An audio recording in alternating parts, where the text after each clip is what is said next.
when you look at China, I think what we are seeing is the failure of the West to anticipate all of this completely, and this mad scramble right now as they're in a full on panic, realizing that not only is China overtaking them economically, but it's also providing a paradigm as an example to the rest of the world,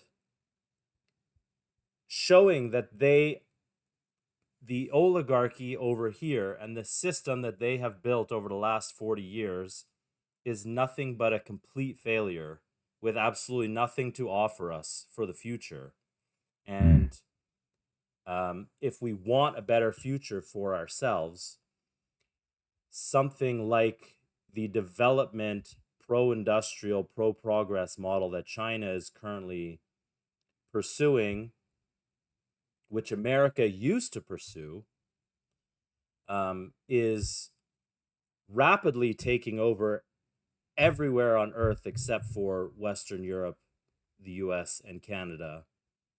And those dominoes are going to start to fall as well very quickly, Mm. as they have nothing to offer and they have no ability to compete. And China is just eating their lunch. And a lot of people that I know that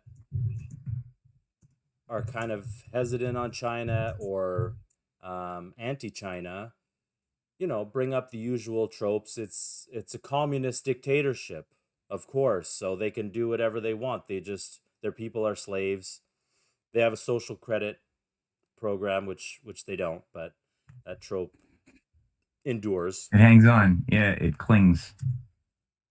Would you say it's more accurate to describe China as a communist economic system or as a state capitalist economic system more akin to the American system, which you and I know and love, of people like Alexander Hamilton and Lincoln and William McKinley, Henry Carey, those types of people?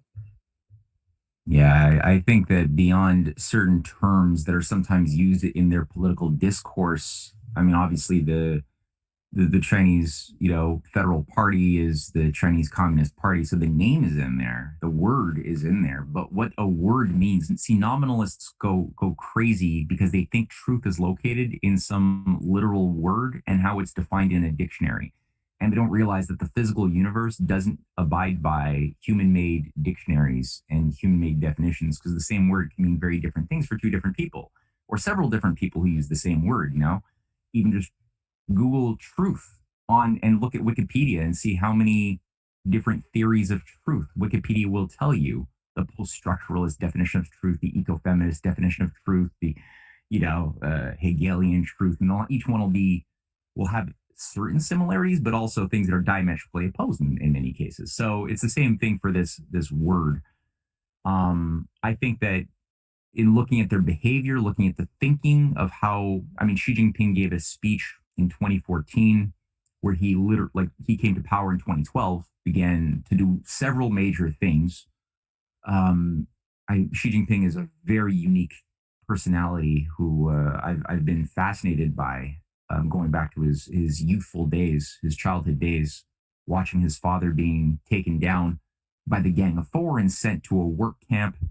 And Xi Jinping just is somebody who is a scholar, but somebody who's really had their hands in a blue collar sort of situation, living in shit poor conditions in rural caves for many years, and just learning skills, capacity building. So I think that the skills that he applied to his own life, the philosophy that as above, so as below, right? He adopted this understanding that what he does personally and the creativity that he gains and the insights and wisdom that he gains by the experiences and the challenges that he leans into is something which has direct application on the macro scale of of a village, of the dynamics shaping a province, the dynamics shaping a country, a dynamic shaping all of humankind. Though there's differences, there's also similar principles, not similar, the same principles. And you learn a lot by leaning into the unknown, by not trying to be somebody who's just looking for fame or fortune or comfort, and developing real world skills. So he's done that. And I think with this speech that I first heard him give, and he's given several iterations of this, he basically pays certain lip service to Marx and Marx's economics, but he also makes the point that we've gone as far as we could go with Marx. Marx is limited, and that's a big point for true hard like for hardcore communists who actually have, I mean, communists, they try to act like they're atheists. The hardcore communists who are ideological, of which there are in China, just like there are in a variety of countries, but they they act like they're atheist, but they're not. It's they just transposed uh, old school conventional religions for the gospel of Marx.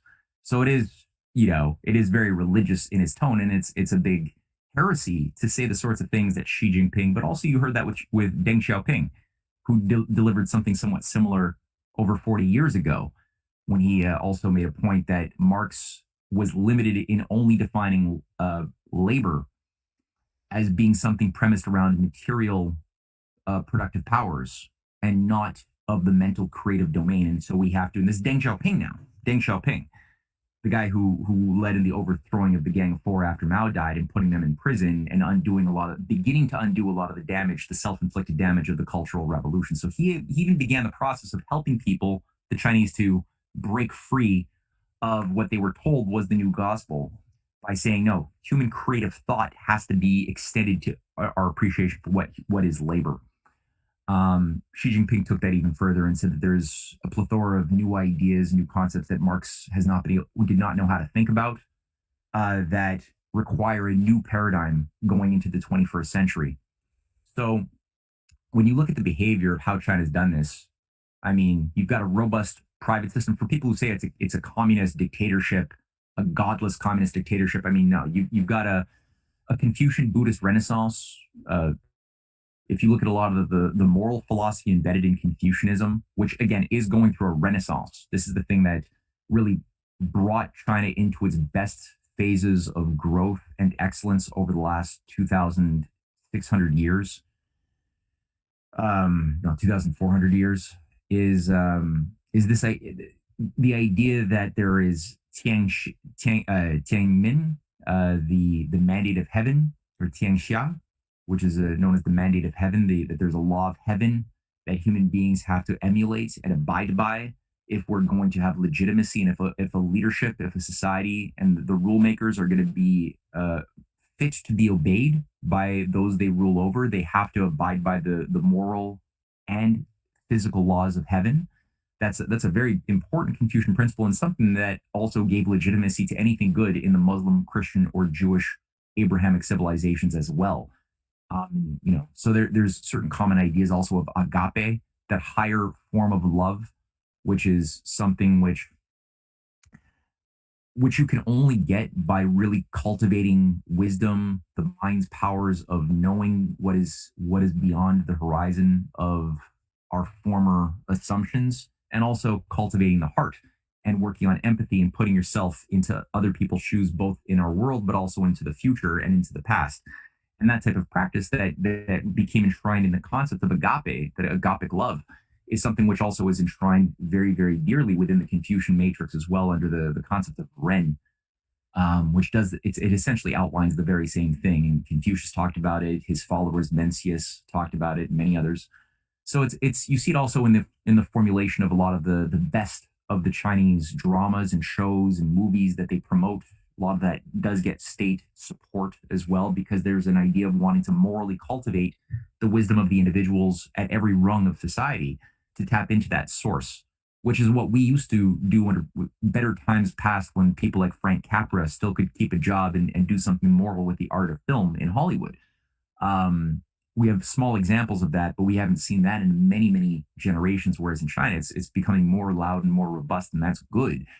So China has more of, I would say, what you just described, of a nationalist economy that balances both national influence over they don't believe that politics, national politics, and economics should be two separate worlds, as we've been foolishly led to believe in the West, over, despite the evidence of every single moment that you've outlined very brilliantly, Sam, in your writings and your classes, every single moment that the West has improved in our conditions of life and our liberties has always been times when politics and economics were seen as two parts of the same science and the same art.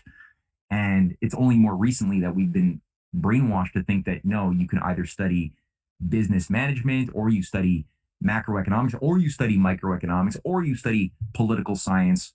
But the idea that these are all parts of the same thing has been really lost. And in China, it's not. They have the idea that business should be allowed to compete. They've got a robust private sector. And people can just look at some of the statistics of the growth of the private sector of small and medium businesses in China and compare it to the embarrassing case of the collapse of small and medium businesses over the same interval over the past 30 years in the West. And it's brilliant how China has been able to cultivate that and increase the middle income. Their middle income bracket families has increased massively from the point, I think it was like 3 or 4% in 1999, who qualified for something of the standard of middle income in the way we would think about it. To today, it's like 49, 50%, maybe more at this point. This is already old statistics I'm thinking about from like 2019. So, all of these typical their longevity, right? The standards of living as well. If you look at the consistent growth since 1970 up until the present, there's a consistent growth of energy availability per individual in China, the quality of life that each individual has access to on average, the average life expectancy that people can live went from something like 56 years of age in 1969 up until today. It's surpassed the United States and Canada's average life expectancy, which I think China is now at like 78.9 or something years of age, something close to that. The US lost 2 years on average since especially COVID. Mm. So again, all of these metrics are things that you would think, well, that's a society that's doing something right, and we might disagree with elements of it. But overall, you have to appreciate the fact that they're doing the thing that we used to do when we were good, and we shouldn't be insecure or afraid of it. We should really, really take the time to study, like, what is their banking system? How does it work differently from the private central banks of the West that we have that don't permit for the type of credit that they seem to be able to emit?